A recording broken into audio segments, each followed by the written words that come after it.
It's Conduit News Radio with Paul Harrell.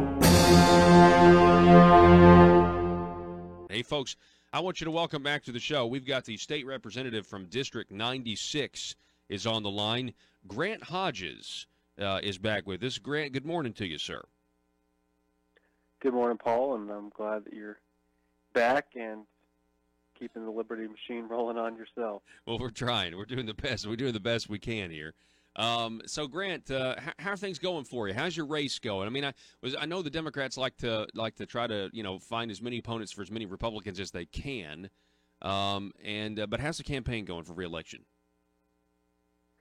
Yeah, they the Democrats did make an effort to recruit a lot of candidates in Northwest Arkansas this cycle, and I do have a Democratic opponent. But overall, I feel like things are going really well. Particularly, in my race, that's the one I can speak to the most, and things have just been really positive this year in a way I didn't really expect. When things, nationally seem a little divisive and negative, it really in my race, and as I've been going around talking to people, it's just been really positive, and I just feel good about where I'm at in the race, and feel good about how things are looking on the 6th. And best I can chalk it up to is,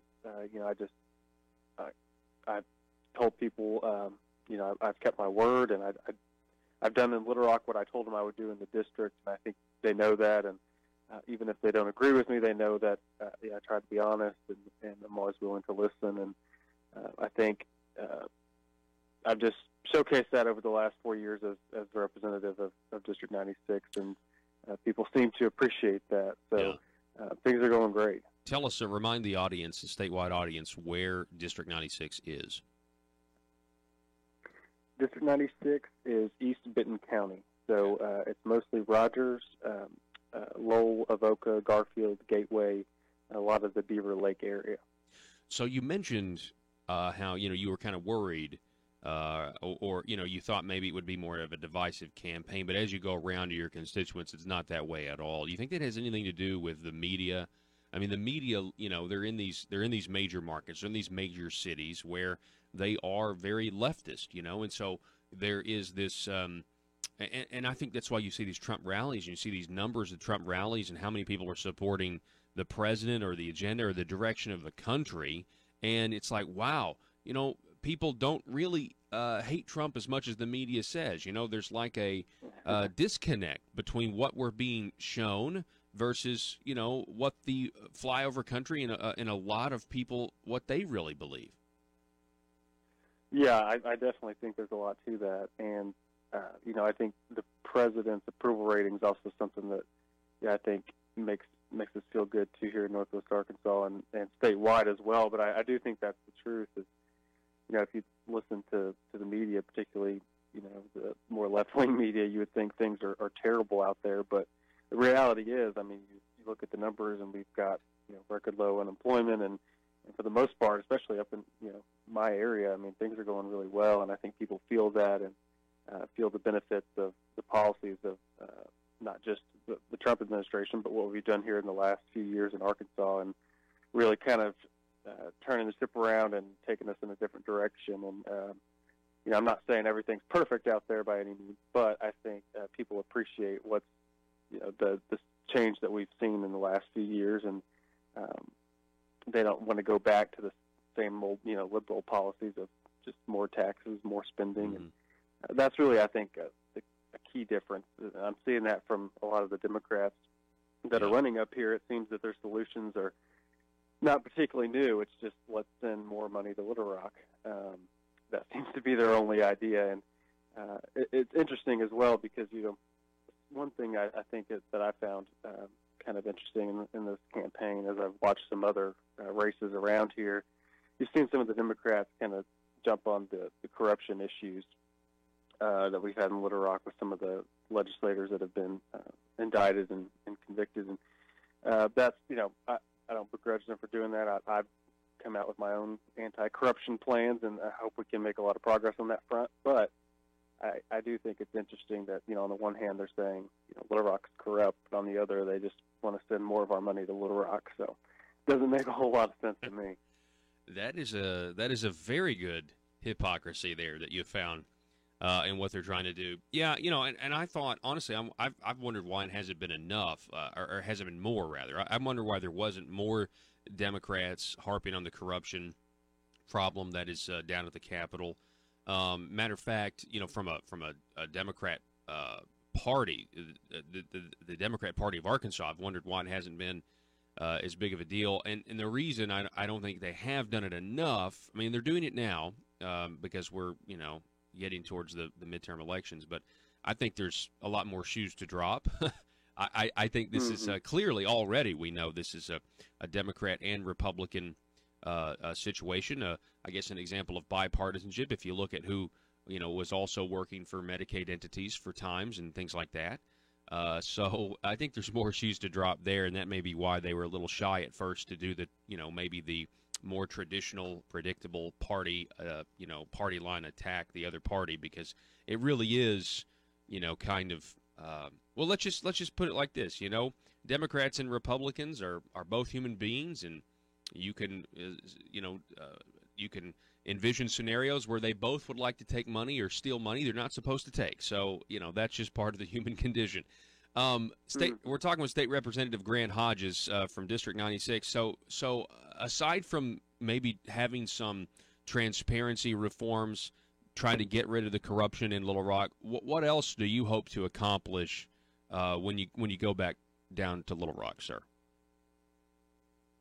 Yeah, well, you and I talked a few months back about some of those issues, and I appreciate you having me on when I initially put out a press release on those things. And it took a few months, but after a while, there have been a few op-eds now from some of the media up here supporting my idea for recall elections. So that seems to be getting a little momentum now, and the Northwest Arkansas Democrat Gazette has actually done 2 editorials talking about recall elections. So I hope that's something that other legislators will consider and take a look at. Maybe we can have that discussion. Yeah, I actually got the article right here. Hang on a second. I just pulled it up. Let me pull that down. All right, so Power to the People, October 18th. There ought to be a law. Fact is, some of us didn't know there wasn't a law until a state representative brought it up the other day. And they're talking about you, and it talks about this idea of a recall law. While rules and regulations and laws are a necessary start, we'd like to see the legislature take another look at one particular proposal from State Representative Grant Hodges. One of the few millennials in the legislature, Representative Hodges has a new idea to tackle the corruption issue: return power to the voters. At a candidate forum in Rogers last week, Hodges reminded voters he has proposed allowing voters to recall legislators. Yeah, Grant, I think this would go a long way. And I think there'd been, when you have, for example, I mean, we have examples of, corruption or news stories, or somebody's involved in a lawsuit and we find out that they took $80,000 from a nursing home lobbyist, and yet nothing would happen. There was no resignation, and then it got worse and worse for Jake Files. And it's like, wait a second, the people have no recourse. And this is a way that if you have somebody who is obviously, something's not right, obviously they don't need to be representing their, the district that they're representing, the people would have a way to initiate a recall procedure. Yeah, that's exactly right. And I don't think there's any single silver bullet solution to this problem, but I do think it's obvious that we have progress to make. We can do better, and so that's really all I'm trying to do is offer some solutions. So going forward, if we find ourselves in this situation, what are some tools that we could, give to the voters so that they can, take it up more of a lead in solving these problems. But I think recalls, as the article says, we already have it for local positions in Arkansas. So to me, it just makes good sense. If voters decide that their elected official is who they thought they were, or that that person violated their trust, then they could gather the requisite signatures and trigger a recall election, and then the elected official would have an opportunity to make their case in an election, but ultimately be up to the voters. And it's like the article said, like my press release said, to me it was just it fit in with our state's creed and motto, the people rule. So I think it's a good option. So Yeah. we'll see where that goes. I'm not sure how the legislature will feel about it, but I plan on making the case. So, What about the fact that the article insulted you by calling you a millennial? well, it is the media after all, so I can't expect all good press. Technically, that's what I am. If you look at the date, but I just refuse. All right, so tell me a little bit about that. As a millennial, for example, I don't mean to offend you, Grant, but you hear most important midterm election in your life, or most important election of your life. I mean, that's what people are saying. This is what we're facing. I mean, do you agree with that, and how do you see the country right now? How do you see the left? I'm worried just a little bit. I know this is going to sound strange, but I'm worried that the Republicans are going to win, which is what I want to happen. I want them to hold the House of Representatives. But I think at this point, the left will become extremely undone. I think there's going to be more violent acts. And I know, in the wake of what we have seen over the last week, I know that might contradict what the media is telling you about how Trump is supported by all of these white nationalists or whatever, or that Trump is a white nationalist and a KGB agent, and he's actually loyal to the Saudi Arabian government. I mean, it goes on and on and on, but I really do think that if there is no blue wave, then this country may be in store for more unrest, not less. Yeah. Well, I think I have a little bit of mixed feelings because I think in Arkansas we're going to see really great results in this election. I think if there was one race a lot of us had our eye on, it was the second congressional district, because control of the U.S. House of Representatives seems like the really big fight this year, and that was really the most competitive race. But now it looks like that's pretty safely in the Republican column now. So I feel good because in Arkansas I think we're going to hold what we have and maybe even see a few gains, and so. I do feel good about that. Nationally, I have a little concern about the U.S. House. I think we're safe in the Senate, and of course we have the White House. So,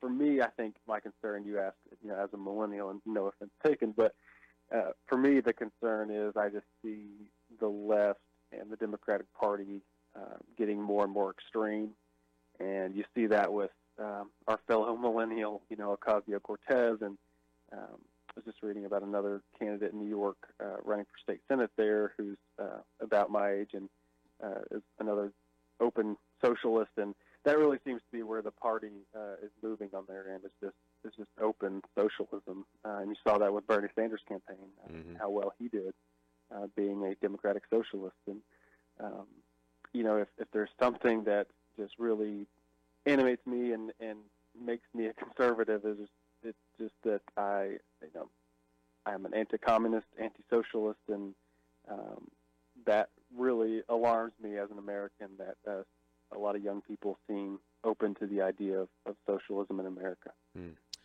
Yeah, I agree with you. It is very alarming, and hopefully there'll be more millennials like you, Grant. And we're gonna stop that. We're gonna stop that trend.